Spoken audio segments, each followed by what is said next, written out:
నమస్తే. GBR talks. లోకం తీరు ఇక్కడ పుట్టలేదు, ఇక్కడ పెరగలేదు, ఇక్కడ ఆచార వ్యవహారాలు తెలవు.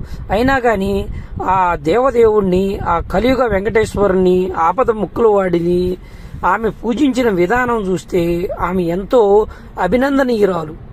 ఒక విదేశీయురాలు తలనీలాలు ఇవ్వడం అంటే అంత అశమశ కాదు. ఎందుకంటే ఆడవారు తలనీలాలనేవి తమ అందంగాను, గర్వంగాను, అలంకరణగాను ఫీల్ అవుతూ ఉంటారు.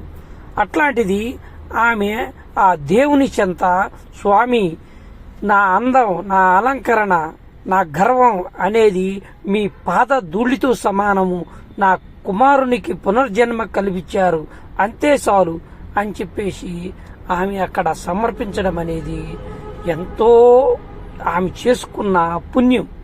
ఆమె చేసిన విధానం చూస్తుంటే నిజంగా ఇక్కడ పుట్టిన వాళ్ళు కానీ, ఇక్కడ పెరిగిన వాళ్ళు కానీ అట్లాంటి ఆచారాలు పాటించట్లేదు. కానీ ఒక విదేశీయురాలు ఆమె చేసిన విధానం చూస్తే నిజంగా ఆమెను మెచ్చుకోవాలా.